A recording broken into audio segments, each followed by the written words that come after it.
কোনটো অনুপাত একোটা সমানুপাত হ'ব সমানুপাত হ'বলৈ হ'লে কি হ'ব এটা ফৰ্মুলাত দি দিম মই কিন্তু এই নম্বৰত কি দি আছে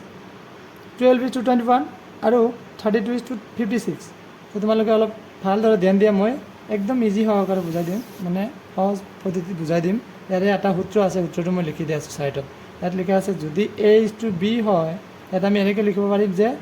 A/B এইটো আমি এনেকৈ লিখিব পাৰিম তেন্তে যদি তোমাৰ মানে সলিউশ্যন লিখিবা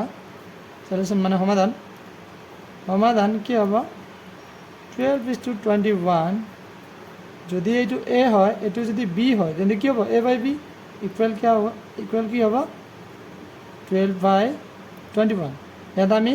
3ৰে কাটিব পাৰিম 3ৰে কাটিলে ইয়াত কিমান টাইম যাব 3ৰে কাটিলে 4 বাৰ যাব ইয়াত যদি মই 3ৰে কাটো ইয়াত যাব 7 বাৰ ইয়াতে ইকুৱেল কি হৈ গ'ল 4/7 পাই গ'লোঁ আৰু নেক্সট পাৰ্টটো কি আছে মানে 32:56 ইয়াক আমি কি লিখিম এইটো যদি A হৈ যায় এইটো কি হ'ব B A/B মানে A/B হৈ যাব তেতিয়া কি হ'ব 32/56 ইয়াত যদি মই কাটো ইয়াত চোৱা তোমালোকে যদি কাটিব যোৱা ইয়াত দুটা সংখ্যাৰে যদি কাটিব যাওঁ দুটা নম্বৰত যদি মই কাটিব যাওঁ তেতিয়াহ'লে 8ৰে কাটিব পাৰিম যদি মই 32ক যদি 8ৰে কাটো তেতিয়া কিমান বাৰ যাব 4 বাৰ যাব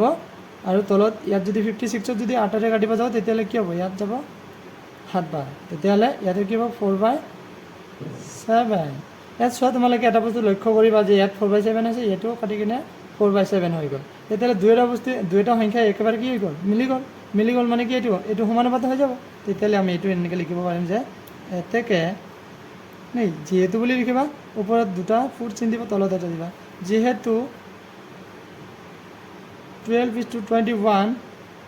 ইকুৱেল 32:56 ইয়াত এনেকৈ লিখিবা গতিকে আমি লিখিব পাৰিম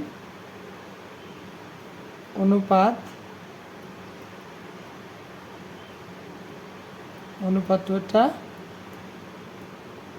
সমানুপাত হ'ব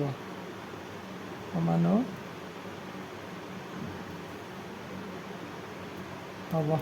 ডিয়াৰ ষ্টুডেণ্টছ আশা কৰোঁ তোমালোকে বুজি পাইছা